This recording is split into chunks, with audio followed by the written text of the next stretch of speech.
Hello everybody, welcome to my Facebook daily ব্লগে আপনাদের সকলকে স্বাগতম। আমরা এক বিশেষ জায়গায় যাচ্ছি। বিশেষ জায়গাটি হচ্ছে কোথাও, সেটা জানার জন্য আমার সবটা ব্লগ দেখতে হবে।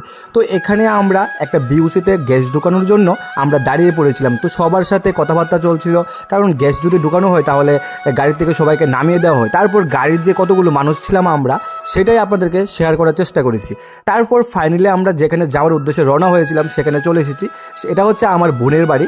তো বোনের বাড়িতে বোনের শ্বশুর মারা গিয়েছিল। তো সেই কাজটা ওই দিন খাওয়ান ছিল আর কি, খাওয়ান দাওয়ান ছিল।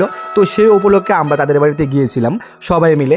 তারপর ওইখান থেকে আমার আরেকটা বোনের বাড়ি ছিল, আমার সেই বোনের বাড়িতে যাওয়ার জন্য। তো এটা হচ্ছে পালাটানা বাজার। তো পালাটানা বাজার কে কে আছো আমার এই ডেলি ব্লগ দেখো, অবশ্যই কমেন্ট করবা যদি পালাটানা এবং পালাটানা থেকে কেউ দেখে থাকো বা উদয়পুর সাইড থেকে যদি কেউ দেখে থাকো।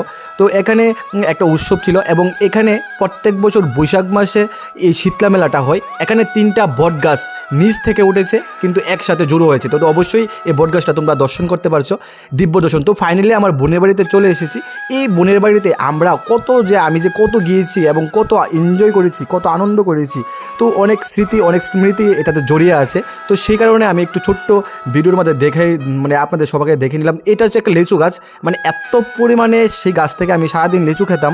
যখন ছোটো ছিলাম তখন বোনের বাড়িতে যখন গিয়েছিলাম, গাছ থেকে সারাদিন আমি এই গাছ থেকে লিচু পেরে খেতাম। এত ভালো লিচু কি বলবো। তারপর আমরা চলে এসেছি খাবারের জায়গায়। এখানে খাবার টাবার সবাই খাচ্ছিল। তো তার মধ্যে একটা ব্লগ ভিডিও বানানোর জন্য একটা ছোট্ট ক্লিপ ভিডিও নিয়ে নিলাম। তো এই হৃদয় আর আমি একটা টেবিলে বসেছিলাম আর মনু ভিডিওটা সবটা করেছিল। খুব সুন্দরভাবে সময়টা কাটিয়েছি বোনের বাড়িতে, অনেক দিন পর গিয়েছিলাম। তারপর আমরা ফাইনালি বাড়ির পথে রওনা হলাম। দুপুরে গিয়েছিলাম, আসার সময় সন্ধ্যা হয়ে গেছিলো।